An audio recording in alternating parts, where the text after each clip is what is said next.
Rainier Wylde, it is so good to have you back here at Trevita Fest. I'm so excited that we get to have another conversation and that everybody who's listening and who has joined us has this connection to you. During our podcast interview, we spoke about your second book that you're writing called Love Against Time. Today, I want to use this opportunity for you to explain some of the core concepts of the book, what you want to teach people, what you're most passionate about. I mean, let's jump straight in. Yeah. Oh, thanks so much for that. I think the book was born out of an experience that happened to me earlier this year. And it came together, as far as a writing goes, very, very fast in the aftermath of my father passing away. He was young. I think in some ways he was 76 years old. I think he had more life in him. Um, but that passage, which seemed to happen very fast, not like a heart attack fast, not like a car crash fast, but sort of like a waiter carrying a tray of plates, kind of stumbles and bumbles and jostles the plates and goes to catch them, and he seems like he has a grasp, but then they fall anyway. Sudden like that, where you thought there was a chance to catch it, and then in the end, defeat was captured from the jaws of victory. But there was a particular moment as he was dying, as he laid there on the bed, and I looked over, and my mother, his wife of 55 years, is holding him like a child, and she's very small. She's very small, smaller than him, and he was very frail. And she now is, even in her slightness, she is larger than him, and she's cradling this once great man, and she's holding him very close, and she's saying, "Please, please, please." And I began to hear that, and what I realized was that all of life is sort of like a runway. And we're cruising this runway, and it gets faster and faster and faster until the moment comes when we go to take off altogether to whatever is beyond this runway of life. And that love, insofar as we experience it, is someone there on the ground, racing along beside the plane, holding on to it, saying, "Please, please, please," capturing those moments, begging us not to go, begging us not to depart at all, and holding us to this runway. And that actually love, rightly understood, is always a race against time, a desperate attempt to stop time. And isn't that exactly what love is? When we've had these moments, I can remember looking at one of my very first loves, and I saw her there and she saw me. We saw each other across the room, and it didn't take more than a minute to fall in love with her. And in that minute, wasn't it an eternity? It's like love plays games with times to stop time, to spread out, and to lay a kind of groundwork in front of you where you become immortal for a moment.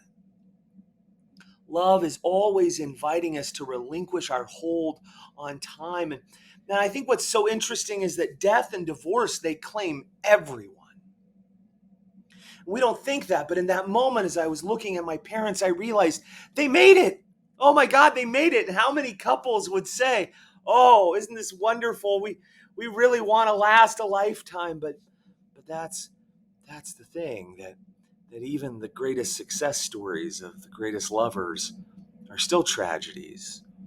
Impermanence hangs over all of us like an angry sun, beating and hot. Right now it's so hot here in the summer, and I think that is death, impermanence, beating down upon us, and we struggle with it. We wrestle with the truth of it. We don't want this life to be over too soon. We don't want heartbreak. Yet, what I would actually say is that the guarantee of risking the price of love, the risk of love, and the sure cost of love is heartbreak. And that part of our task, our tremendous task, is not to withhold ourselves from heartbreak when it calls our name, but to know that we have been given the gift of opening our heart. That is the truth of the whole situation. And that for those moments there on the runway of life, for those moments that actually we're slowing time down, as it were.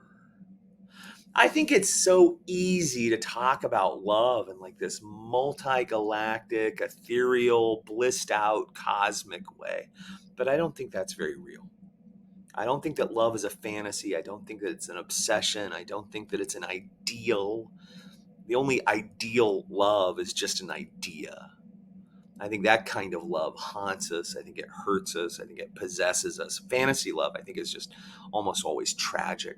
Real love, real love is the stuff of real people living real lives, having real conversations, putting a stake in the ground, having and telling hard truths, changing diapers, uh, staying up late at night for their kids, crying tears, mustard stained tears on their pillows, listening when it's difficult, getting into fights, having belly laughs, reading the book, making the same mistakes, choosing to choose a new pattern, taking responsibility. That's love. That's love. Love evolves, love grows, love breaks us open. Love burns all the old scripts. It invites us out of these old roles. And so what's so interesting is that love is this attempt to hold us to the ground, to not let us go. And yet it is also the preparation for us to soar at the same time.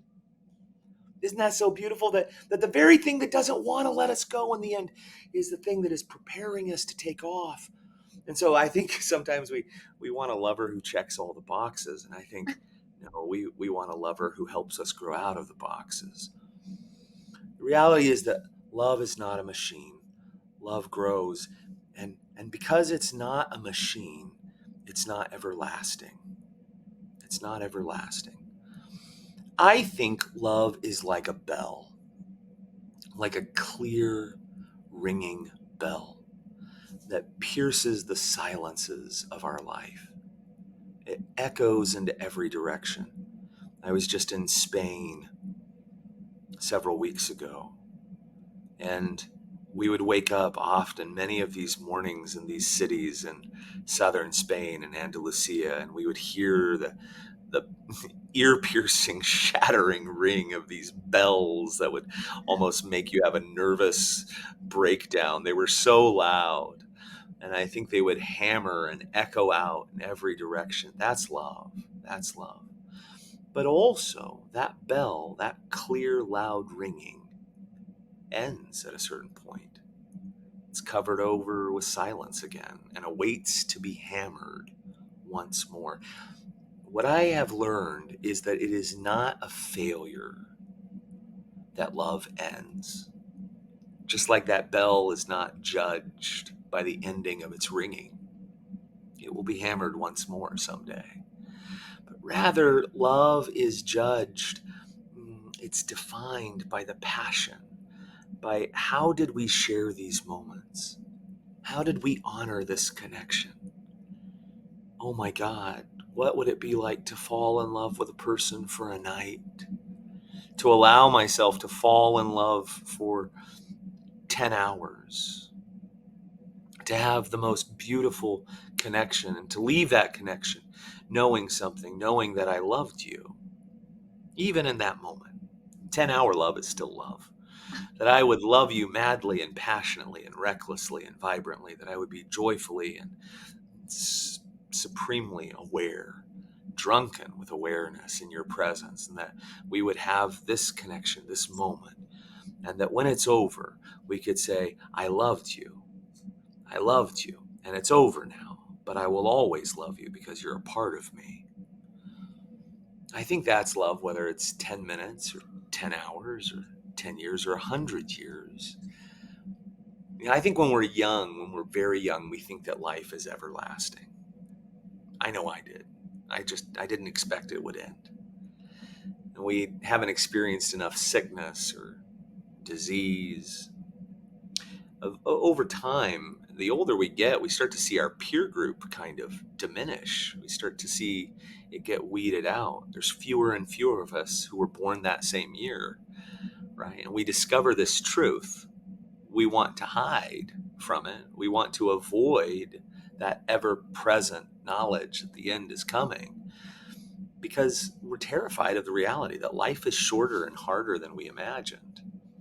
But as we grow and as we mature, we recognize that the beauty of life is not reduced by its shortness or impermanence, it's magnified by it. I mean, think about this. Think about when you step out into the cold, frosty, frozen mornings, and there's fresh snow there. And that fresh snow won't last. But isn't it so delightful when you go and you make the first snow angel in that fresh snow? Now, what's so wild is that fresh snow angel ruins the fresh snow. It's all gone now. The freshness is gone. But we don't measure the delight of that moment by the fact that now there's a snow angel where there wasn't one. We measure it by the fact that there was none, and now we are relishing this thing that cannot last. Or ice cream. Oh my God, isn't ice cream the most marvelous thing? I love it. And again, in Spain, I fell in love with gelato, and it was gelato every day. But one thing I can tell you about 113-degree weather in Cordoba, Spain, is the gelato melts. And part of the delight of that 3-scoop gelato is that you are in a race against time. The delight of the gelato is its ending, right? This is love. This is love. It is not a single sustained note of constant pleasure and growth. It's born, it grows, it flourishes, it gets sick, it gets old, it gets bored, it gets tired, it gets exhausted. It eats junk food, it clips its toenails, it moves delicately, it gets wounded. Over time, it even dies. Like every beautiful thing, it passes on because it's real. What this next book is about love against time is learning how to savor love in all of its flourishes and all of its forms, to learn how to delight in it, to relish it. Because what I actually think is endings reveal the fullness of love. The questions we dare not ask, like, how did we enjoy it while it was here? How did we love it when it was in front of us? The last time you and I talked, we talked about life and death. We talked about the reality that if we got to the ending and realized this was a video game, how would we judge it? We'd say, well, we got all the coins on all the levels and racked up all the flags. Same is true about love. Can you allow yourself to have fully wrung out the rag of the moisture, gotten everything out of it? Did you drink deeply from that well? Did you see them when they were in front of it? Did you ever see them? I think that's one of the great tragedies of love. That's one of the reasons why we grieve love, because it was half, because it was partial, because it was masked, because we didn't see them, because we didn't show ourselves to them. And isn't that the tragedy? The tragedy is we didn't have it while we had it. Yeah.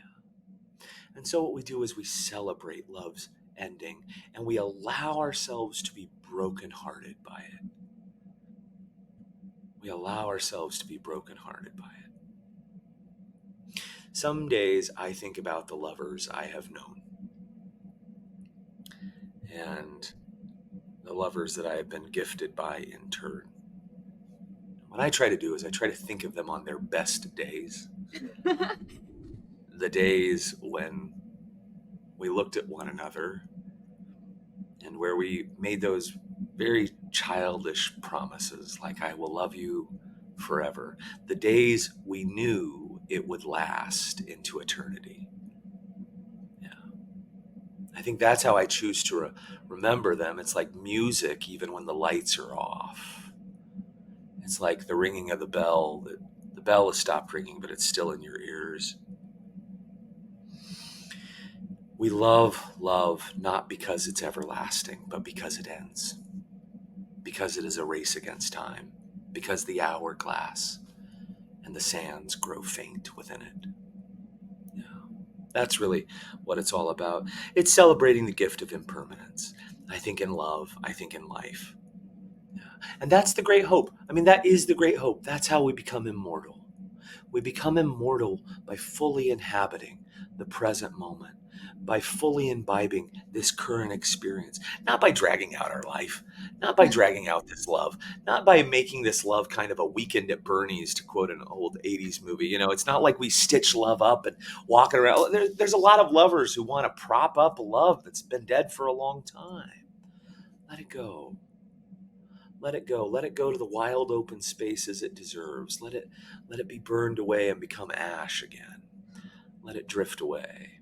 Honor it for what it was and what it always will be in your heart. Yeah. Love. Wow, that was absolutely beautiful. You had me in tears a couple of times. But thank you. Thank you for sharing all of that with us, with everyone listening. You're such a gift. My goodness. I mean, just to be able to look at love like that. Hmm. Well, thank you. Thank you for this tremendous honor of just getting to be on here. This is the first time I've ever gotten to talk publicly about the book, so this is very exciting. I can't wait for you all to Oh, read it. perfect. Well, I hope everyone goes out and buys the book as soon as it's available, because I know if your previous book, which I actually have here, changed Ah, my life profoundly, and I can't wait to get your next one. So thank you for joining me today, Rainier. I am so grateful for you. thank you. Have a great day.